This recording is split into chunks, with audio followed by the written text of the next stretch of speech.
Now I'd like to continue with financial markets, mutual funds, and exchange-traded funds.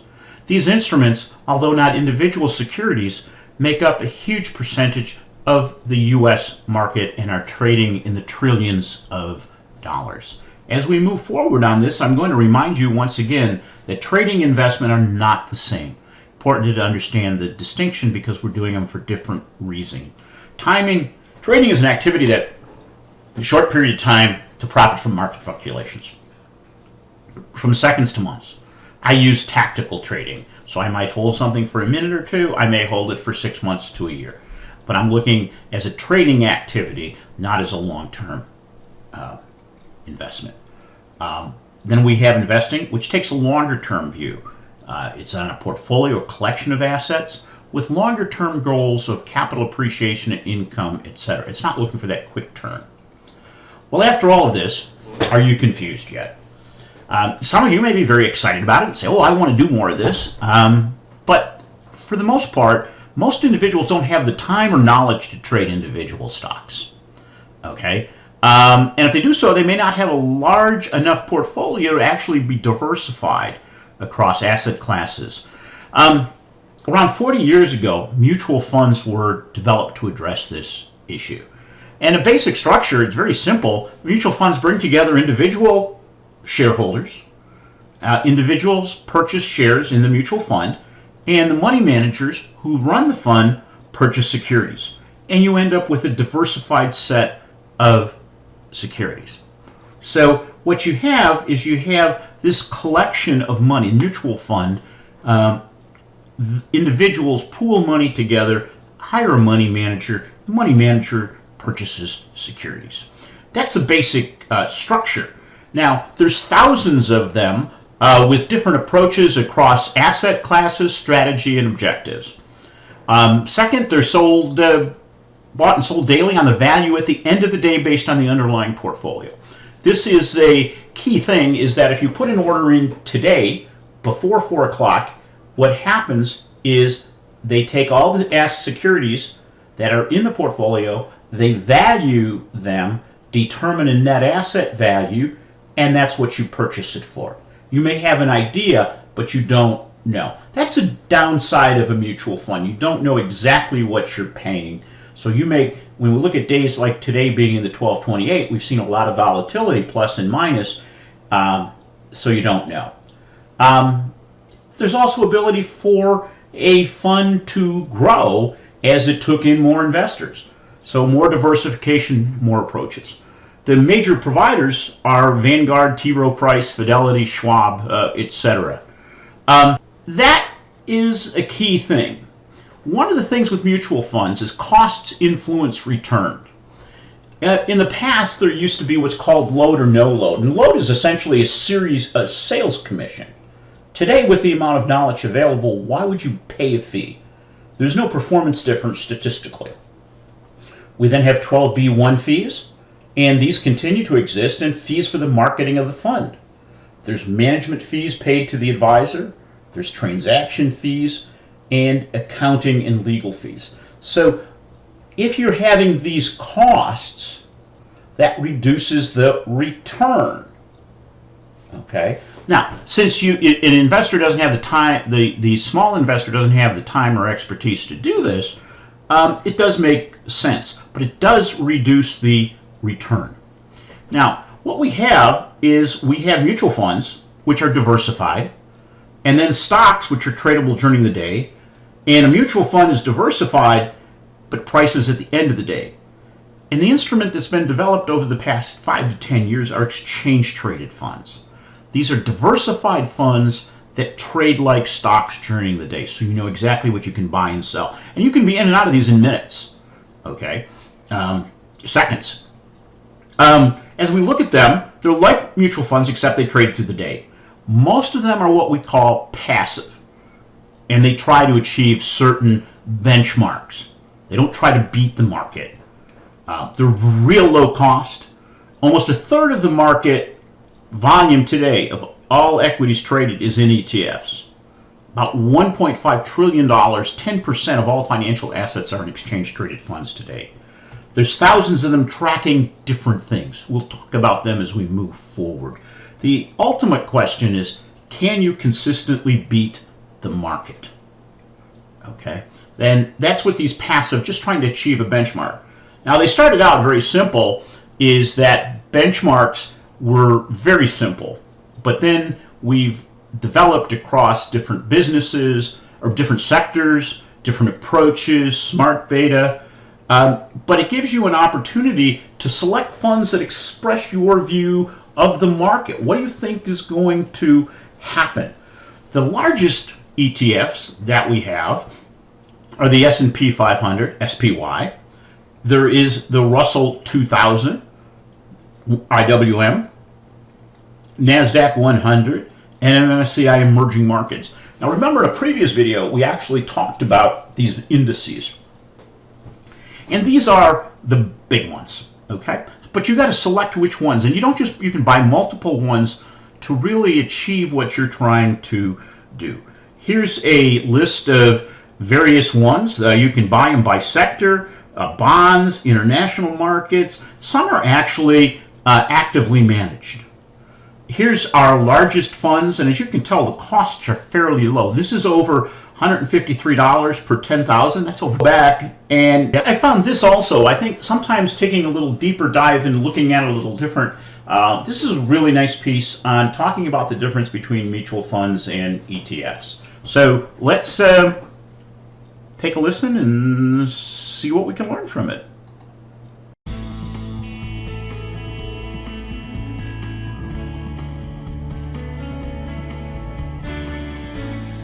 Why don't we go ahead and answer one of our first questions that was submitted by our audience. And that is, what is an ETF? That's the perfect place for us to start. So an ETF, let's first break down the acronym itself. ETF stands for Exchange Traded Fund, a fund that trades on the exchange. So think of it as a mutual fund that is available to be purchased either in New York Stock Exchange or the NASDAQ market. I think all of us are pretty comfortable and familiar with mutual funds. And so your question might be, well, why are we talking about ETFs? I think that the big answer for that is there's a lot of interest in ETFs, particularly over the last 10 years or so. What's probably not well known is ETFs are almost 25 years old. The first ETF in the US was launched in 1993. So it's a pretty familiar vehicle in the marketplace, but it's only in the last 10 to 15 years where more and more investors have come to appreciate that, largely because early days for ETFs, they were focused as investment vehicles for institutions. But now ETFs are being used by a wide array of investors, and in fact, we've observed a meaningful uptake in investment across the direct retail investor, financial advisors, and institutions. We have a chart, actually, that speaks to the growth of ETFs over the last couple of years. Could we bring that up? Let's bring that up for our audience. And so what that chart actually speaks to is the rolling 6-month cash flows into ETFs over the last 20 or so years. And what you observe over the last decade or so, but particularly in the last 2 to 3 years, is a meaningful spike in cash flows. And it speaks to this idea that ETFs are becoming more mainstream, more ubiquitous. And at this point, $3 trillion of investor assets here in the US are invested in the over 2,000 ETFs in the marketplace. So these are really time-tested products. They've been around for quite a while. People seem to be using them fairly frequently. They're pretty stable products, even though they might be new to many of us. Is that correct? I think that's a great way to characterize it. And in many ways, an ETF is effectively the same thing that we all know and love with respect to mutual funds. ETFs have some additional features that make them different, but largely the investment product that most Americans use to save for retirement or for education or some other goal, ETFs kind of are built off of that chassis. That's great. That's good. So we're already more familiar than we might think. Thanks for the insight, Rich.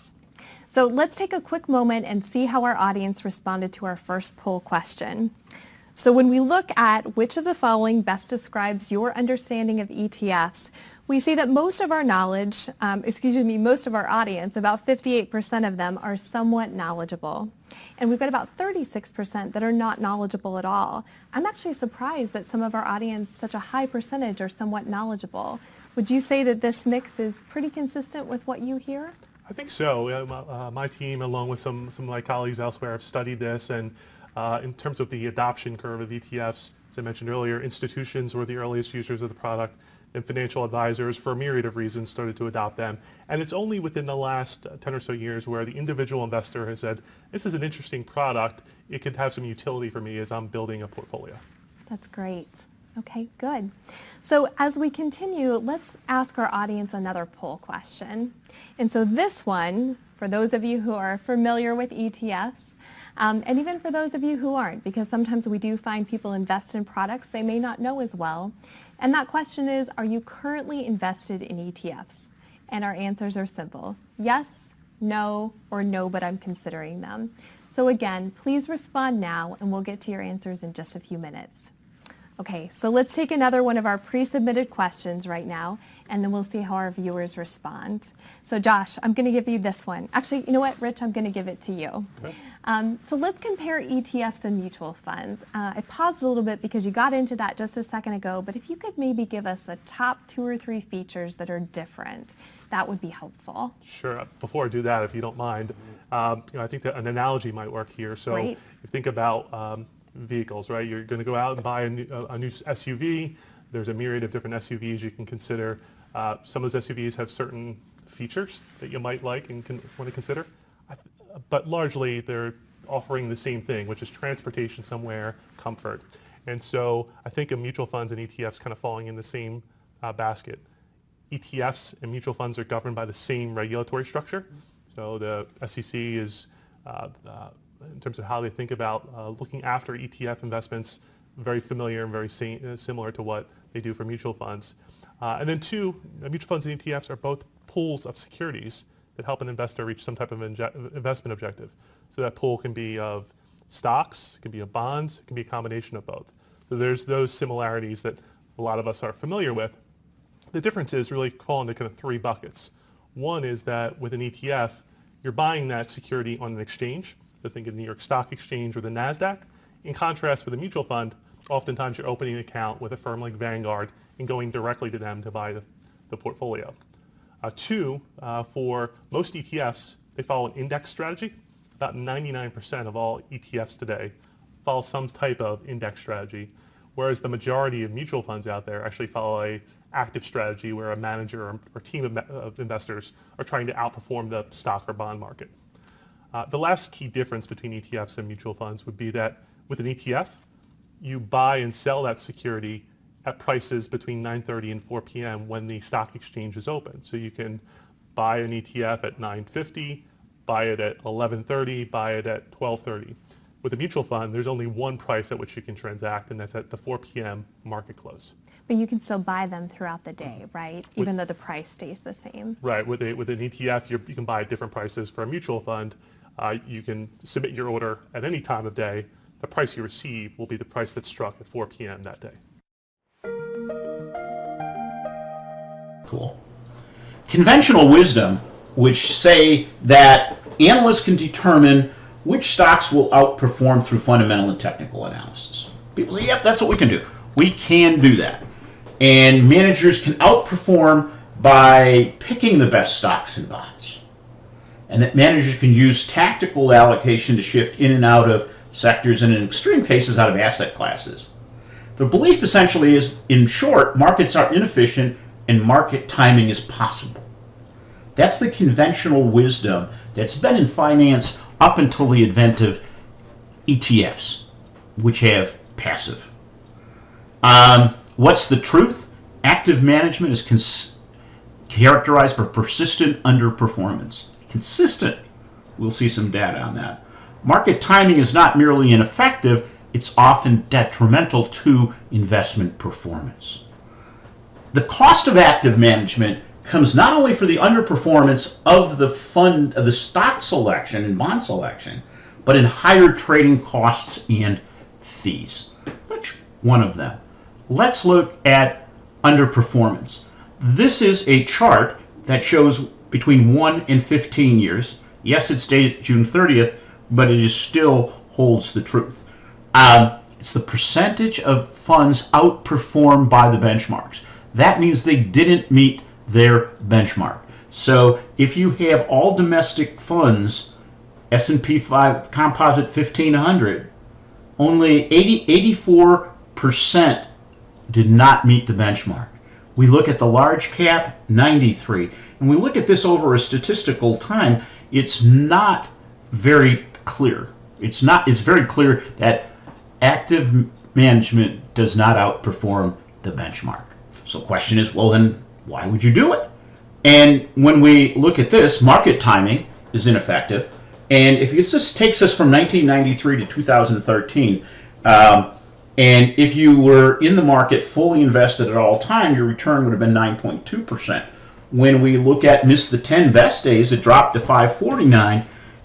So this trying to timing is very, very tight. So your ability to time the market is quite hard. Costs and fees. On ETFs, there's no sales or loads. Brokerage commission can range from $0 to $10. Some have no transaction fees. The actual fees for operating are very low because you don't need a team of analysts. So if you're running a mutual fund and you're trying to beat an index, you have analysts who are studying. If you're running an ETF based on the S&P 500, for example, you know how to buy it. You don't need it. You or I could start one and do it, and the costs are significantly lower. A blended portfolio can be around 0.09, okay? And a mutual fund's average 1.42. So the active management, including mutual funds, has a cost component. So if you make 3% and you give up 1% in cost, your performance is 2. Okay? So if you're already out underperforming, that's going to make it even worse. I think to give us a little deeper insight on this topic, I found this that was published on December 13th through Morningstar. So let's take a look.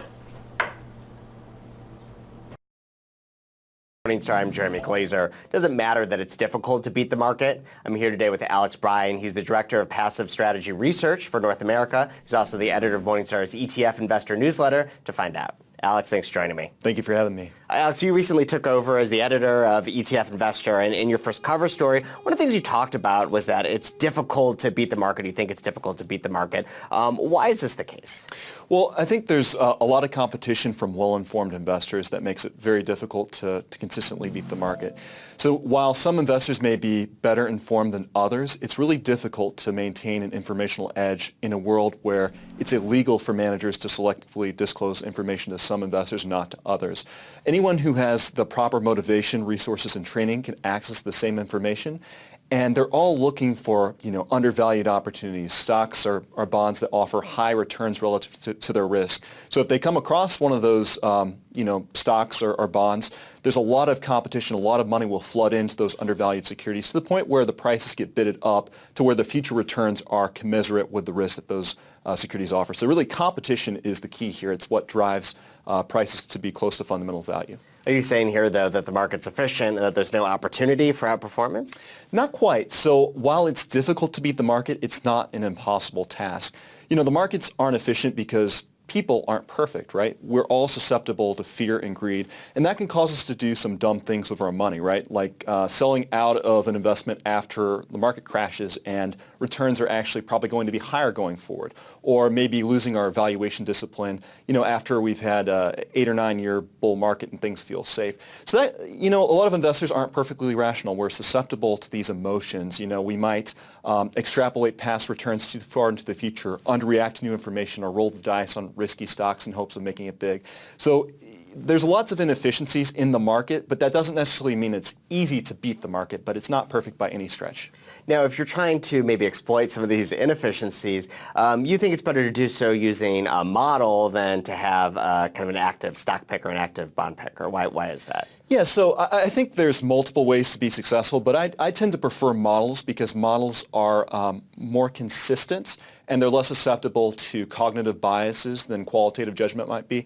Qualitative judgment, while there are certainly great stock pickers out there who use qualitative judgment to great effect, it really relies on intuition. And intuition is a very hard thing to develop in an unpredictable environment where there's a lot of noise, there's a lot of unpredictability, and that means it's difficult to get good quality feedback. So it's hard to know if your judgment actually, was skillful and resulted in you making money, or if it was just the result of luck, if you just happened to be in the right place at the right time. So I think models are good because they're better at picking out moderately predictive relationships in this noisy data and applying those insights consistently, which allows investors to profit from the relationships that are in fact there. But I do think you can be successful either way. I just tend to prefer models because I think they're more consistent, less susceptible to biases. Finally, maybe pulling back a little bit, does any of this really matter? I mean, does beating the market, is that in and of itself something you should be trying to do? Is there anything wrong with just accepting market returns? Yeah, so beating the market, while it's great if you can do it, it's not a requisite for investment success. Now, that being said, I mean, if you can beat the market, a small advantage when it's compounded over a long period of time can add up to a lot of money. But, it's actually pretty far down the list of things that you should be worried about. The market over the long term works for investors. The most important drivers of long-term returns are interest rates and the compensation that investors require for holding risky assets. Sometimes things will turn out better than expected and, risky assets will just shoot the lights out. Other times it's, risky assets will offer disappointing returns. But I think over the long term, positive and negative surprises tend to wash out, and you're left with a competitive risk premium for your efforts for taking on that risk. So I think, just owning the market will actually probably let you do better than most investors that are getting a bit greedy and trying to beat the market, because you start out with a huge head start with the lower fees that index funds offer. So I think being broadly diversified, keeping your costs low, those are the most important things, and staying in the market through thick and thin, even when things are scary. That's what I think is more important than trying to beat the market. Alex, thank you. Thanks for having me. For Morningstar? An investor may have done in 1 year, it may not be in another year perform the same way. When we look at it, there's two important things when we look at exchange-traded funds or mutual funds: a prospectus and a Morningstar report. And what Morningstar is a independent research firm that evaluates mutual funds and exchange-traded funds. And what they do is they provide a rating. We're going to go through some of this. A risk-adjusted return based on categories, and they give it a rating of 1 star to 5. And if you can tell, it's 10%, 22, 35, 22, 10, so it is actually a normal distribution, a fairly normal distribution curve. The funds are rated for periods up to 3 years, 3, 5, and 10. So you're going to take a look and say, well, what? We'll get more into that, but it gives a rating. It's a way to sort through. You still have to do work and analysis in picking these, but this is a tool to help. What are some of the other statistics you should be, or measurements that you should be aware of? One is beta. These are called the Greeks. Beta is a quantitative measure of volatility. It can base that on a stock, a mutual fund, or portfolio, and it's usually relative to an overall market. So it looks at it and says, okay, if the beta is 1, that means that security, portfolio, ETF, or mutual fund will move as the market moves. So if the market goes up 1%, has a beta of 1, it'll go up by 1%. Market goes down by 1%, has a beta 1, it goes down by 1%. Okay. If it's above that, it's essentially saying it's more volatile than the market. So if it has a beta of 3, if the market changes by 1%, you would see it change by 3. Okay. Below 1 is less volatile. Okay. So it's a measure of volatility of a given instrument. Okay. So 1 is the market. Anything greater than that will move more than the market. Anything less moves less. Now, yes, there's exceptions as it rules, but this happens over a period of time. But a beta is a good way of measuring volatility. The next is alpha. Now, we have a normal return. Okay, this is the return from this instrument. But when you really look at it, it's saying alpha is a measure of performance that's risk adjusted. Okay, so that if you have, it's the difference between the actual performance and the expected performance given its level of risk, or beta. Okay? So an alpha 1 means it outperformed the benchmark by 1%. An alpha minus 1 means it underperformed the benchmark. Okay? But it's a risk-adjusted return. It's adjusted for that beta. The more volatile it is, we expect a greater return. So we're looking for instruments that generate alpha, okay, in excess return. Then we have standard deviation, which we use in finance and in many other areas. And that's, if you go back to your definition of standard deviation, it's a measure of dispersion around mean. Okay? And when we look at it in stocks and funds, it gives us a level, it's related to the level of performance of that fund. So that the greater the standard deviation, the wider the performance will be over a period of time. The lower the standard deviation, the more consistent the return is. So it'll give us that standard deviation, that range. But again, past performance is not indicative of the future, but a very important tool to look at. Who produces these mutual funds? In ETFs, T. Rowe Price, iShares, Vanguard, Spider, Invesco, tons of firms. But again, it's about doing. I thought I would give you a little look at Morningstar and how some of this data works. So let's. This is the home page, and you have a lot of options here of things you can look at, stories, information, and it is free. You can get a free account, which has a lot of it in. But one of the most important things is you can look at a specific fund. So let's just put in one. We'll call it SPY, which is the S&P 500. And when we bring it up, what we get is we get this page right here that gives us a brief summary of it. As you can tell here, it tells us what the last price was, net asset value of the underlying securities, the range, what the yield is, how much is it is, how big it is, 244 billion, and the expense ratio, which is very low. We can then go down and see some summary information here that will tell us, for example, here are the top holdings of SPY, the weighting, the top sectors, when they've distributed money, dividends, what the risk is versus the category, and in this case it's average, style, what size companies, and you can see that in the S&P 500 they're on the large to giant, how they are asset allocated, all U.S. stocks.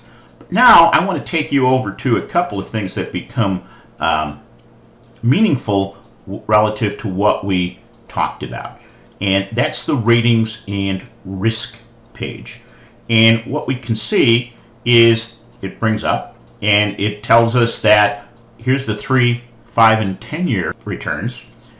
The return is above average and the risk is below average. Okay, so that's saying the return you're getting relative to the risk is good. It gives it a rating of 4, okay, which is in that second group. And what it does is if we look here at the MBT statistics, what we see is the beta is 1. That means it moves with the market, and since this is the S&P 500, you'd expect it to move as 1. The alpha is negative, and that really is coming down. It's a small negative, but it's negative based on the return actual, which is the expenses. If we look at volatility, we come down here, and the ones we talked about were the return over 3 years was 1202, and the standard deviation is 938. So that's telling us that the return over a 3-year period was basically 9% either side of 12.02. Now, let's take a look at what it did over 5 years. And over 5 years, we do the both. And what we're seeing again, 1099 and a 10% standard deviation.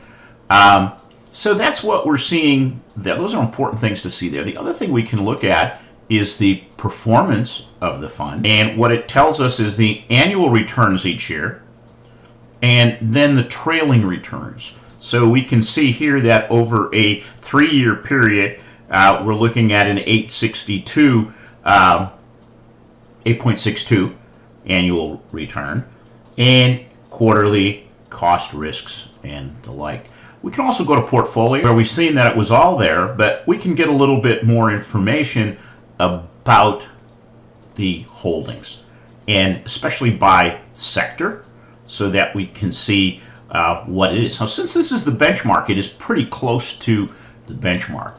Let me just bring up a couple more interesting funds. I think they're interesting. The first one is Guggenheim Defensive Equity.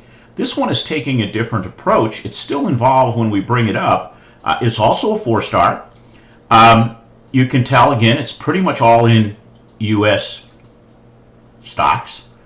Let me just go back over here to the ratings and risk, because this is where you find the differences. Okay, so over a 3, 5, or 10-year period, what we're seeing is this is 3-year, 5, and 10. We're finding that over a 3-year period, the return is high and the risk is below average when it's 5-star on a 3-year basis. 5-year, it's 3 with an average and a low, and 10-year, average and a low. But I think when we start looking at it, we find that the return is better than the risk. And if we come down here to the statistics that we were following, the beta is only 0.78.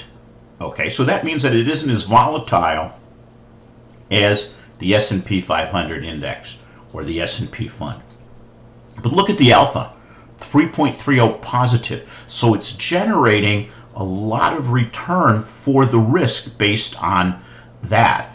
And if we look down here at our volatility measures, the return is 1329, which is actually a little bit better than the S&P 500, and the standard deviation is lower. So this fund produces a strong return for the risk. Okay, so let's put another one in, and we look at its return. It's a high rate of return above average risk, so you're taking on more risk. Now, come back down. Again, the 0.99, it's almost the same as the market, but it produces, look at, better alpha for the risk. The return is greater. R squared, just because we've been looking at it, R squared is what percentage of the return comes from market movement, the index. And this one we see is 96.67. Volatility, the return of 1236, but look at the standard deviation, 14.7. So what we find is that is a much more volatile, but it produces a good return and a strong alpha.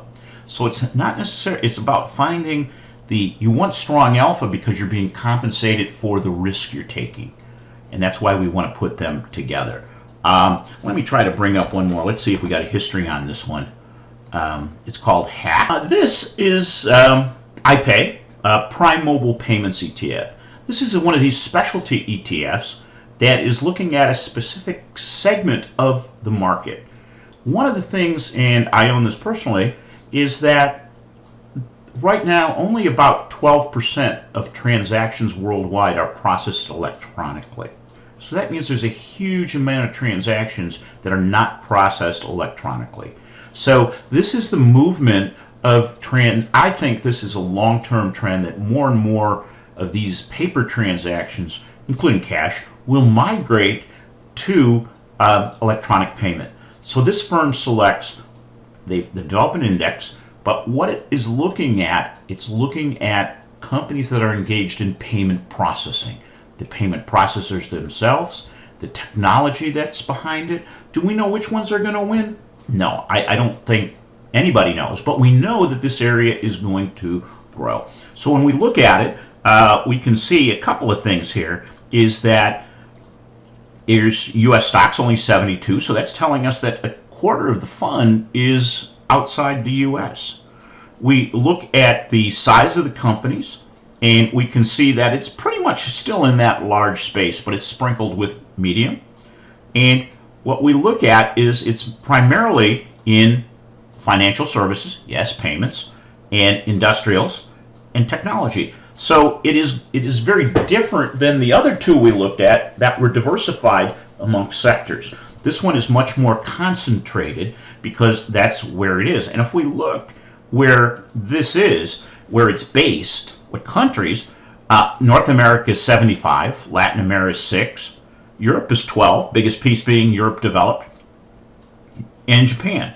Notice there is very little in Asia because most of this technology and that is driven there. Now, when we look at the performance, we can see that it was just started in 2016.